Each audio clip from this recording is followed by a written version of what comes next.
Hello guys, welcome back to my channel. इस वाली video में हम बात करने जा रहे हैं पेपर वन के लिए। जो यूजीसी नेट का पेपर वन है, आप गेट के भी इसमें क्वेश्चन आते हैं, ठीक है। अगर कोई भी कॉम्पिटिटिव एग्जाम की तैयारी कर रहे हैं तो उसके लिए तो बेसिकली मैं पेपर वन जो यूजीसी नेट के लिए क्वेश्चंस आते हैं, ठीक है। तो उसके लिए बना रही हूँ ये वीडियो, और इसमें हम जो टॉपिक ले रहे हैं mathematic logic, set and relations and graph theory के क्वेश्चंस आएंगे, मोस्ट इम्पॉर्टेंट क्वेश्चन होंगे, ठीक है। साथ में एक्सप्लेन भी करेंगे, साथ में क्वेश्चंस करके एक्सप्लेन करेंगे, ठीक है। तो ज़्यादा टाइम वेस्ट ना करते हुए मैं अपना वीडियो को आगे कंटिन्यू करती हूँ। देखो, हमारे पास फर्स्ट क्वेश्चन है।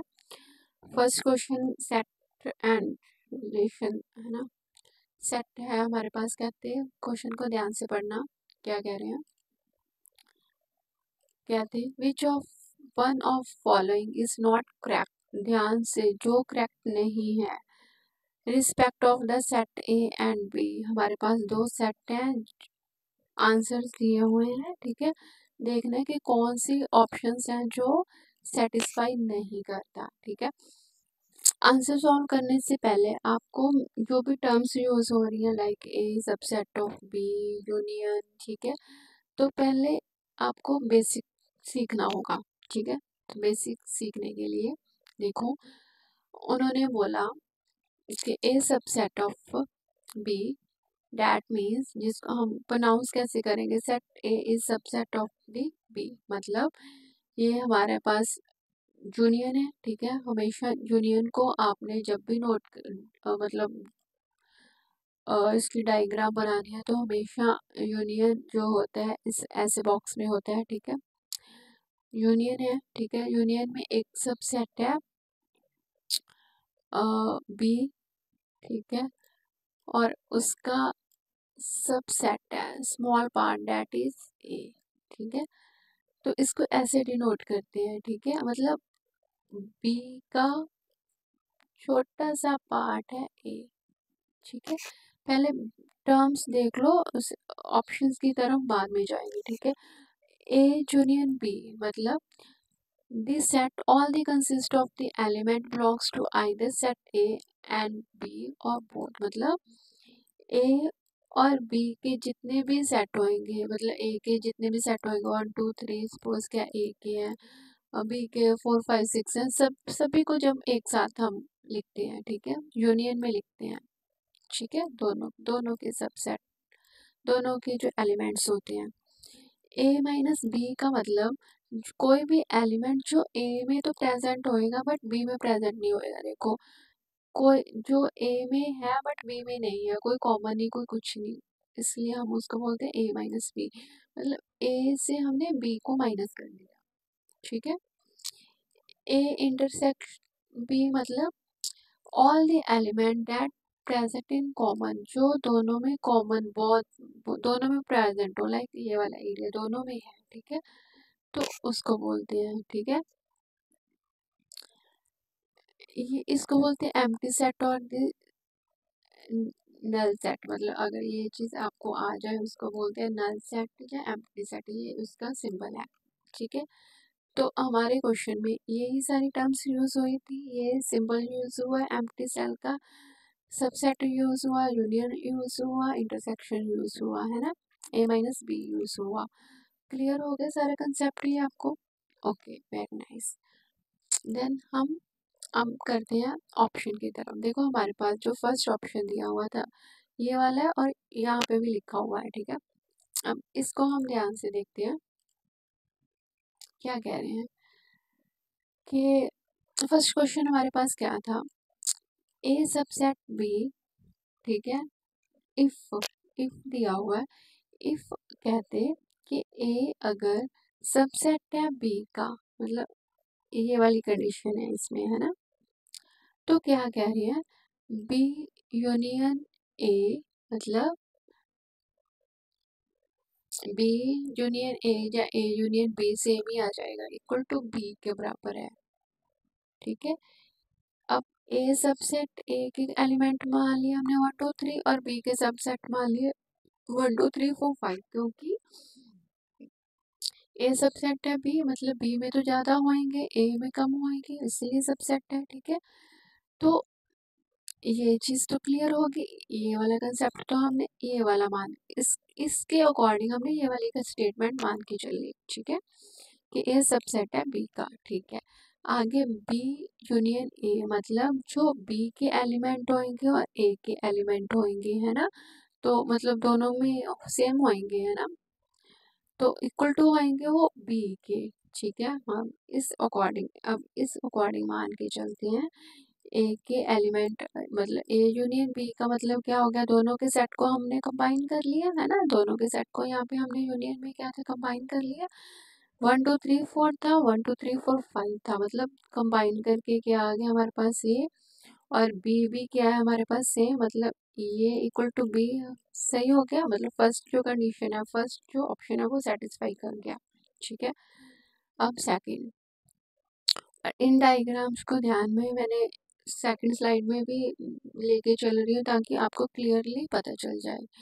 सेकंड ऑप्शन था हमारे पास ये वाला, कि इफ सब ए सबसेट ऑफ बी। ठीक है, अब ए सबसेट ऑफ बी मतलब मान के चल लिया कि ए की ये, मतलब सेम कंडीशन पहले वाले ऑप्शन में हमने वही एग्जांपल मान के चली। देन क्या कह रहे हैं, ए माइनस बी में मतलब ए के जो एलिमेंट होंगे वो बी में प्रेजेंट नहीं होंगे। ठीक है, मतलब यही चीज होगी। अगर 1 2 3 ए के एलिमेंट ये है, ए के एलिमेंट को बी में से अगर माइनस कर दे तो क्या होएगा, कुछ भी नहीं बचेगा, नल सबसेट बचेगा। ठीक है, क्योंकि ये चीज थी उसमें माइनस कर दिए। ठीक है, तो कुछ भी नहीं बचा, ए में तो कुछ भी नहीं बचा है। ठीक है, तो वो क्या आ गया, नल सबसेट आ गया। ध्यान रखना यहाँ पे बी माइनस ए नहीं है, ए माइनस बी है। ठीक है, तो जब ए के एलिमेंट बी में से माइनस कर दिए तो कुछ भी नहीं बचा। ठीक है, ये तो सारे माइनस ही हो गए, है ना, तो ये एम्प्टी रह गया। ठीक है, ये चीज इसके एम्प्टी होगी। ठीक है, अब नेक्स्ट क्या है, ये चीज रहेगी, ये चीज देखो, अब ये चीज थी, ये चीज हमारे पास क्या आ गई, एम्प्टी आ गई, और ए इंटरसेक्शन एम्प्टी मतलब वो भी तो खाली होगा। ठीक है, कॉमन इंटरसेक्शन का मतलब ही कॉमन होता है, कॉमन क्या होएगा, नल होएगा, तो नल होएगा।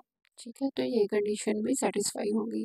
थर्ड ऑप्शन है हमारे पास ये वाला, ए सबसेट ऑफ बी, सेम हमने वही अज्यूम कर लिया। अब बी इंटरसेक्शन ए, ये हमने फर्स्ट वाली में पढ़ा था, ए इंटरसेक्शन बी मतलब जो कॉमन होएगा, है ना, कॉमन पार्ट होएगा जो। अब देखो कॉमन पार्ट क्या है, ठीक है, सेम कंडीशन मान के चलिए, बी और ए में कॉमन क्या है, जो बी में भी है ए में भी है।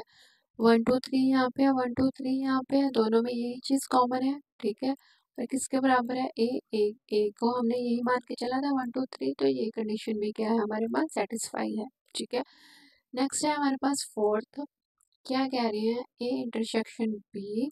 ठीक है, अगर इन दोनों का इंटरसेक्शन मतलब कॉमन पार्ट नल हो, देन क्या होएगा, ए बिलोंग करेगा नल पार्ट को, बी करेगा मतलब एम्प्टी या नल, आप कुछ भी बोल सकते हो। ठीक है, अब यहाँ पे एक, पहले तो इसके अकॉर्डिंग हमने एज्यूम करके चलना है। ठीक है, अब कहते हैं इंटरसेक्शन उनका क्या है, कुछ भी नहीं है, खाली है, मतलब 1 2 3 ले लिया, 4 5 6 लेने, इनमें कुछ भी कॉमन नहीं लिया, क्योंकि हमें पता है इंटरसेक्शन का मतलब होता है इन दोनों में से कॉमन। ठीक है, बट वो कह रहे हैं बिल्कुल एम्प्टी है, कुछ भी कॉमन नहीं है, तो उस अकॉर्डिंग हमने ये वाला मान के चल लिया। ठीक है, आगे हम सॉल्व करते हैं according to the above concept. ठीक है, अगर ए इंटरसेक्शन बी करेंगे तो उसका मतलब क्या होएगा, दोनों कुछ भी कॉमन नहीं होएगा, so it is not necessary that either. अब ये थोड़ी ना पॉसिबल है कि ये भी खाली हो और वो भी खाली हो। अब देखो यहाँ पे ये तो पॉसिबल है ही नहीं कि ये हमारे पास ए खाली थोड़ी ना है, यहाँ पे भी तो एलिमेंट पड़े हैं और बी में भी एलिमेंट पड़े हैं, तो यहाँ पे हमारे पास ये वाली कंडीशन क्या हो गई, फॉल्स हो गई। ठीक है जी, क्योंकि एलिमेंट तो दोनों में पड़े हैं, ठीक है। इस अकॉर्डिंग हम अगर इनका इंटरसेक्शन एम्प्टी आता है, बट इसका मतलब ये नहीं है कि ए में भी कुछ भी एलिमेंट ना हो, ये भी नहीं हो सकता कि बी में भी कुछ एलिमेंट ना हो। यहाँ देखो हमने एग्जांपल लिया, ए में भी है बी में भी है, वो नल नहीं है, बट हाँ उनका इंटरसेक्शन नल हो गया, ठीक है। तो हमारे पास जो फोर्थ ऑप्शन है वो क्या है, फॉल्स हो गया। तो उन्होंने हमारे से यही पूछा था कि following is which one is the following is not correct, ठीक है। तो हमारे पास फोर्थ जो है वो करेक्ट नहीं है। I hope you understand my point, ठीक है, what I am saying. Second question है, थोड़ा सा फास्ट करते हैं, ठीक है।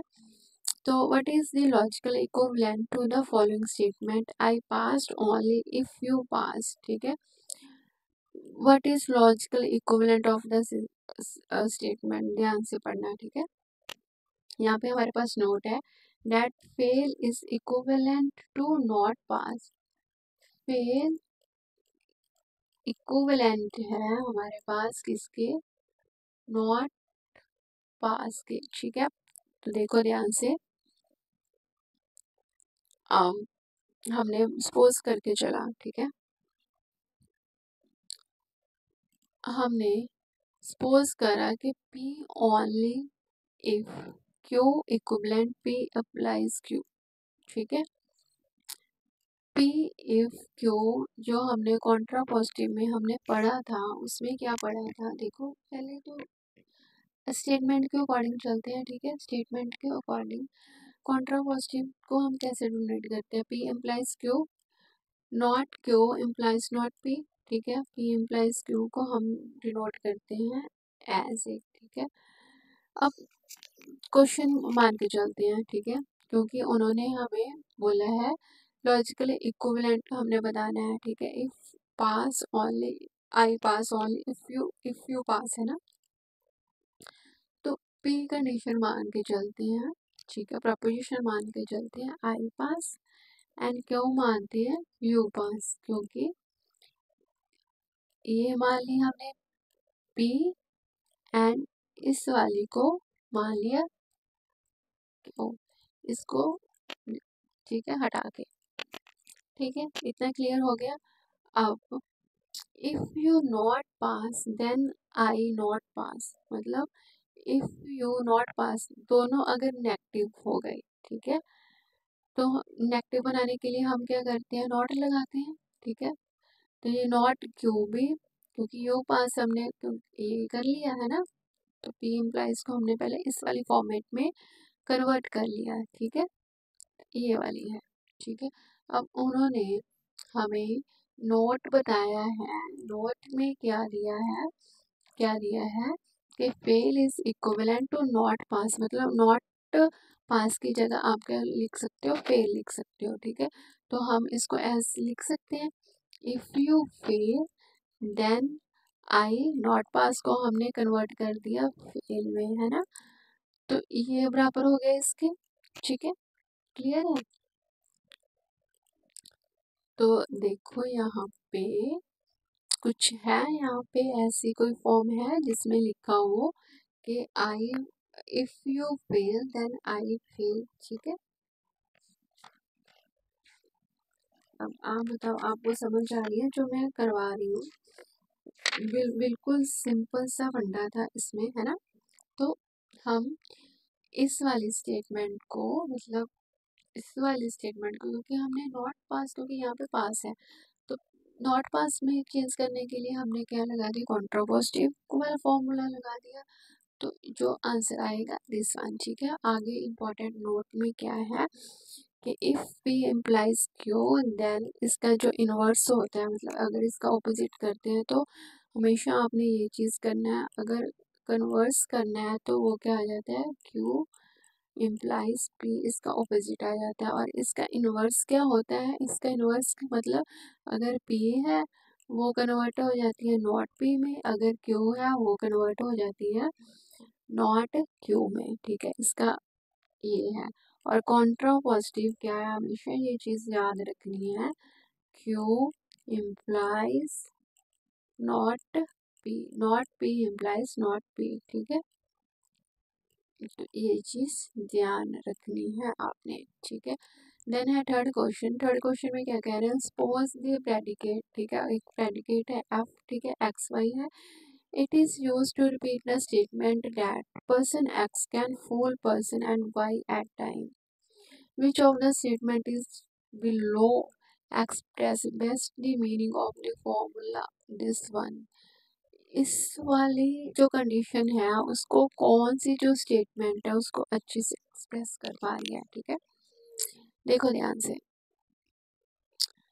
हमें ये वाला प्रेडिकेट दिया था, है ना, कि F X Y N T, F X Y N T, person X, ठीक है, can fool person Y at time, ठीक है। Person X can fool person Y, okay, at time T, T time पे। For better understanding propagate negation sign outward by applying, यहाँ पे हम De Morgan law apply करते हैं, ठीक है। डी मॉर्गन लॉ में देखो यहाँ पे हमारे पास ये वाली स्टेटमेंट है, ठीक है। तो हम क्या करते हैं, डी मॉर्गन लॉ के अकॉर्डिंग,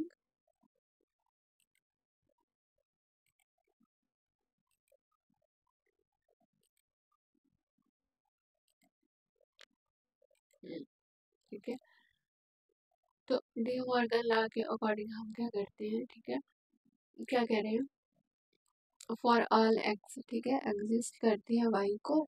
और ये वाली स्टेटमेंट है ना, इस वाली स्टेटमेंट को हमने कन्वर्ट कर लिया इस वाले में, मतलब नॉट एग्जिस्ट ए लगा दिया है ना,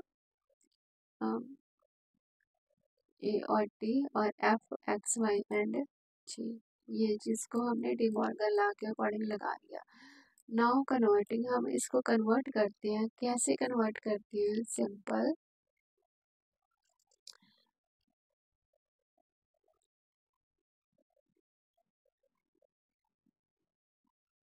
there does not exist a person who can fool every time at a time, ठीक है। यहाँ पे हमने क्या कह दिया कि कोई भी पर्सन एग्जिस्ट नहीं करता who can fool every time all the time, हर एक टाइम वो उसको हमें पता है ए का मतलब होता है एग्जिस्ट, है ना। नॉट लगा दिया कि कोई एग्जिस्ट नहीं करता, वाई हमने लगाया कि ऑल टाइम, है ना, ऑल टाइम के हमेशा ही फूल बने, है ना। एवरीवन आपको पता है ए डिनोट करते हैं एवरीवन के लिए या ऑल के लिए, है ना। और एट टाइम मतलब ऑल द टाइम, हर एक time, which means no one can fool every one all the time, ठीक है।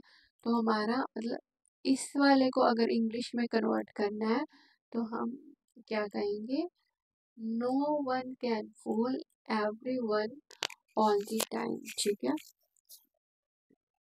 हाँ, यहाँ पे फूल है, फूल कोई हर कोई मतलब हमेशा फूल नहीं बन सकता हर एक टाइम पे, है ना। तो इसको कन्वर्ट करना आपको आना चाहिए, ये बहुत इम्पोर्टेंट है चैप्टर, ठीक है। क्वेश्चन है बहुत इम्पोर्टेंट, बहुत अच्छा क्वेश्चन था। And what is the automorphism, automorphism क्या होता है, ठीक है। यहाँ पे ये है क्योंकि हमें स्टार्टिंग में मैंने बताया था कि इसमें हम क्या करने वाले हैं, ग्रुप थ्योरी भी करने वाले हैं, तो उसके रिगार्डिंग क्वेश्चन है, ठीक है। तो देखो हमारे पास ये है एक ग्रुप, और मतलब जो ऑटोमॉर्फिज्म क्या होता है, इज अ बाइजेक्टिव मैप, ठीक है। और यहाँ पे जी का मतलब है all such that for all A, ठीक है, जो ए को बिलोंग करता है, बी किसको बिलोंग करता है, जी को। The group operation is a preserve under the map, ठीक है। तो इसका मतलब क्या होएगा, जो एफ ए बी है फंक्शन, ठीक है, एफ ए बी फंक्शन है, तो उसको हम ऐसे लिख सकते हैं, ए एफ बी, मतलब hence an automorphism of a group G is a isomorphism for the itself। तो आंसर क्या आ गया इसका, तो आंसर क्या आ गया, दिस वन, ठीक है।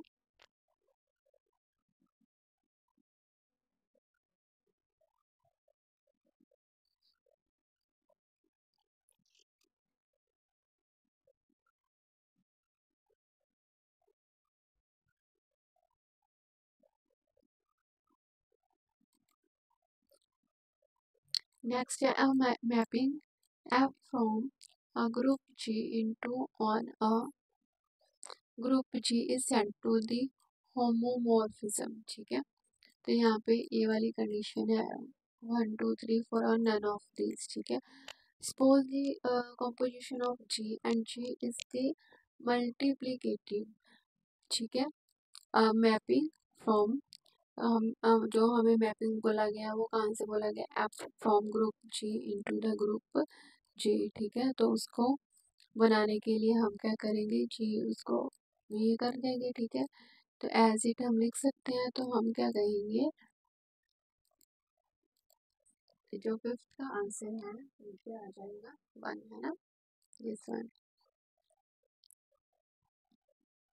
नेक्स्ट है 6th question, how many relation exist which is this symmetric and the anti-symmetric both on the set of the 6 element, ठीक है। how many relations exist, कितने relations exist करते हैं, ठीक है।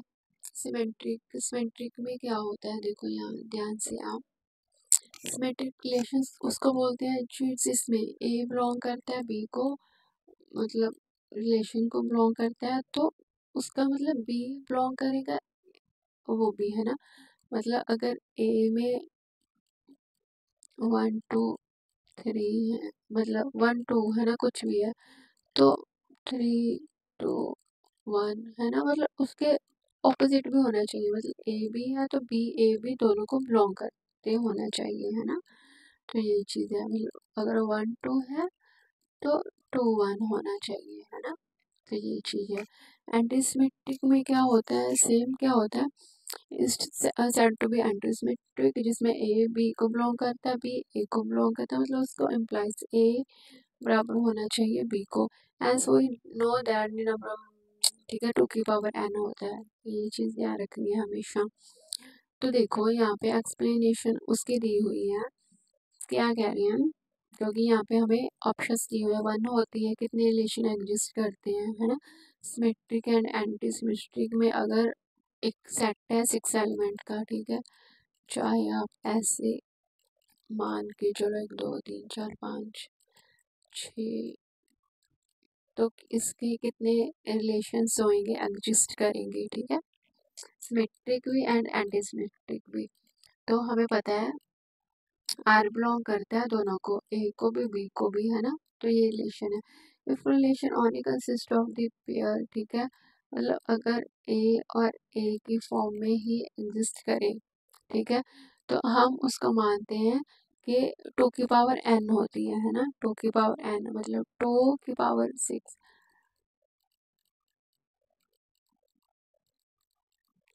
4 5 6, 2 इंटू 2 4, 4 इंटू 2 8, 16 32, टोटल कितना हो गया 64।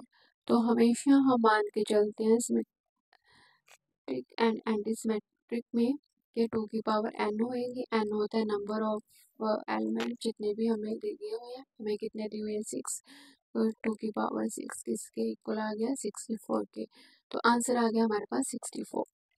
देन है 7 question which one of the following is not logical equivalent, ठीक है, जो लॉजिकल इक्विवेलेंट नहीं है, नॉट एग्जिस्ट एक्स, ठीक है, और मतलब फॉर ऑल ए वाई, ठीक है, अल्फा फॉर ऑल जेड जो है बीटा, है ना। तो इसमें बताना है कि नॉट इक्विवेलेंट कौन सा है, ठीक है।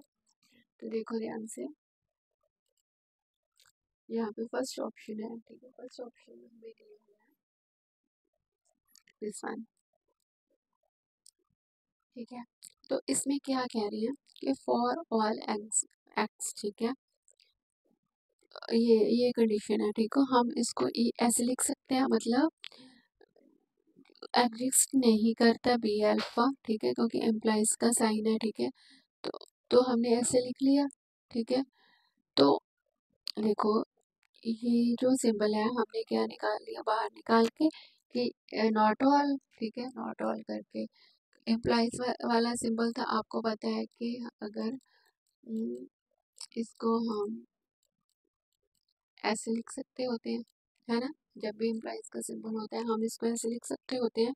तो हमने सेम यही चीज़ यहाँ पे की, इम्प्लाइज का सिंबल था तो हमने क्या करा, यहाँ पे नॉट लगा दिया और यहाँ पे अपना और सिंबल लगा के हमने उसको ऐसे कन्वर्ट कर लिया। ठीक है, ऐसे कन्वर्ट करने का मतलब क्या है कि नॉट ऑल तो मतलब हो गया ऑल के इक्वल हो गया। ठीक है, तो ऐसे हम ये वाली चीज़ सॉल्व कर लेंगे। तो ये क्या हो गया, नॉट इक्विवेलेंट है इसके। तो ये वाला मैंने ऑलरेडी पीछे वाली वीडियो में पूरा एक्सप्लेन करके बता रखा है, तो इसको ज़्यादा एक्सप्लेन नहीं करूँगी मैं।